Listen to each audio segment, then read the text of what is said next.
5-HT, serotonin release from platelets. THC increases cerebral serotonin production and decreases its synaptosomal uptake. Cannabinoids inhibit release of serotonin receptors and nausea. What does this mean? Well, basically these are all mechanisms that are implicated in migraine pathogenesis, also in nausea, and these are reasons why cannabis can work. More.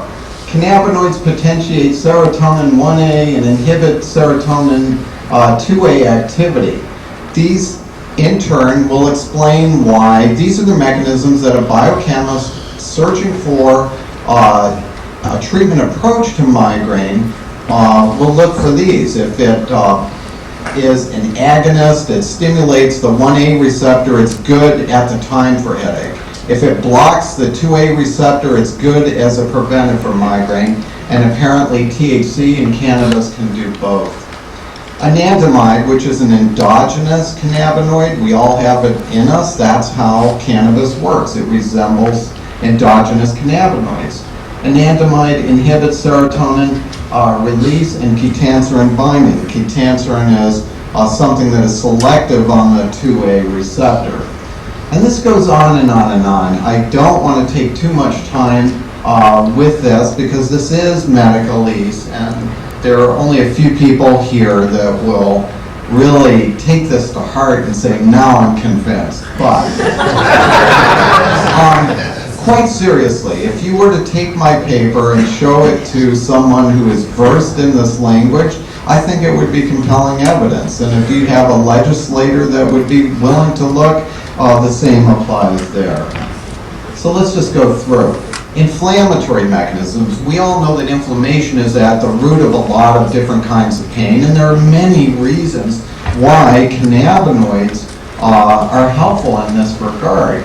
Now I'm going to disagree a little bit with my colleague, Dr. Morgan, and say that THC is extremely important as a medicinal agent, but I think that there is abundant evidence that other cannabinoids, CBD, CBC, and others, as well as the flavonoids and essential oil components of cannabis, are useful as synergists. They boost the effect of THC, and we'll be discussing this more in the Journal of Cannabis Therapeutics issue after next. John McPartland and I collaborated on an article that goes into this in detail, item by ingredient by item.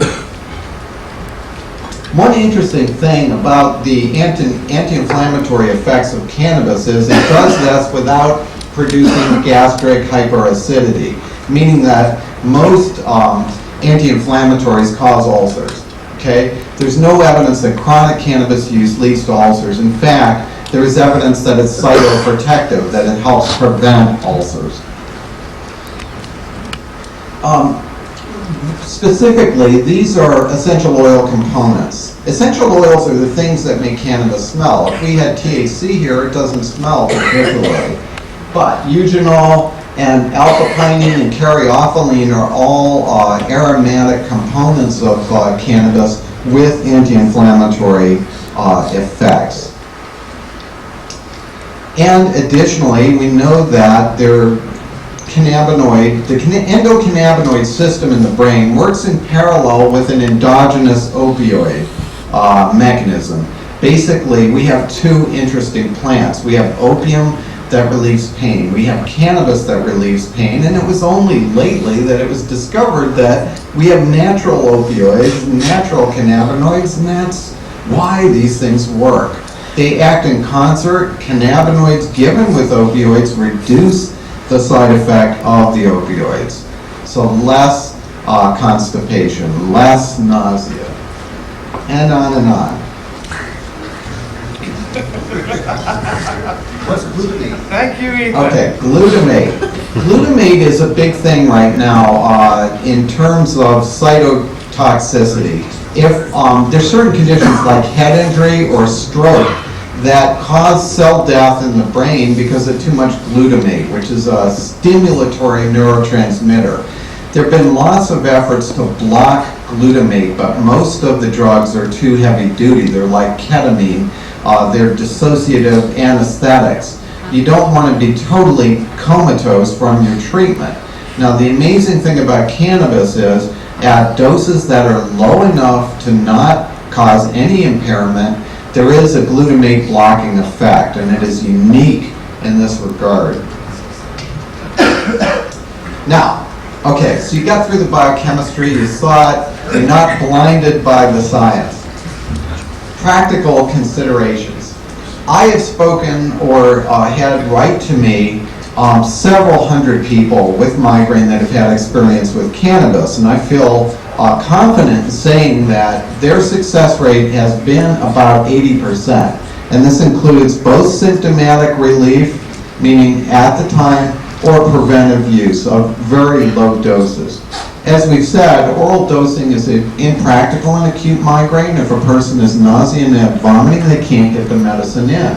Smoking, or especially vaporization, may provide a rapid, easily titrated method of drug delivery. Titration means I do not smoke to get wrecked.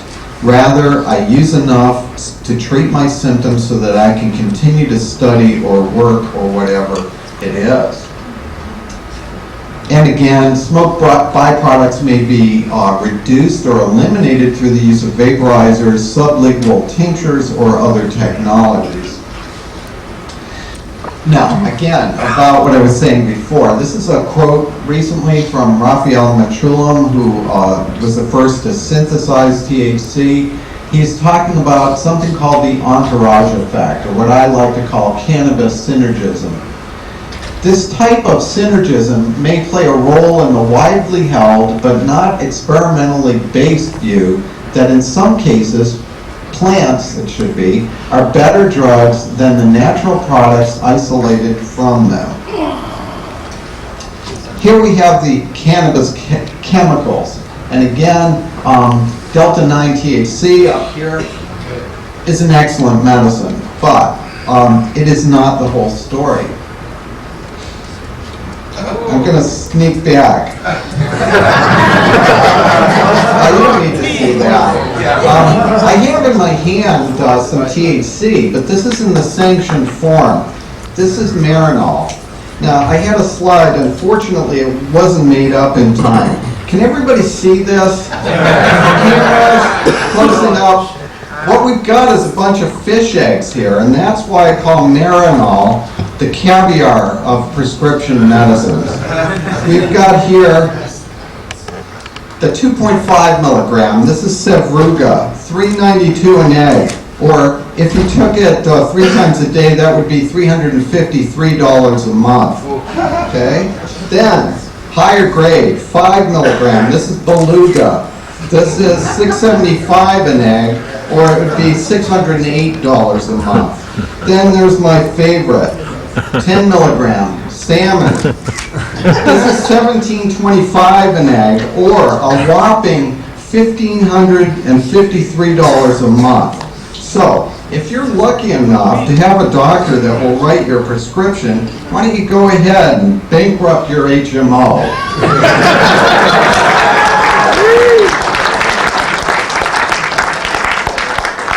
As you all know, this has great drawbacks as a medicine.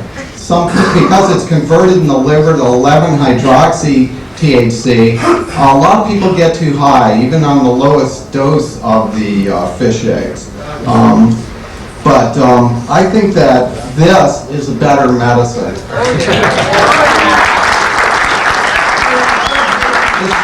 This is Sinsemilla, Nugs, Bud, whatever you like to call it, ganja. I like to think of it rather as the product of unrequited female botanical passion.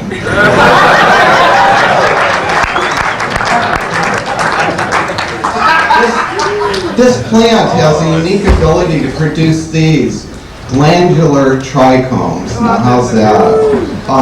This is a phytochemical factory of cannabinoids, flavonoids, and essential oils that make a unique synergistic blend of medicine. So it comes down to this. We have a choice. Cannabis or Cabernet? I think this should be a personal choice.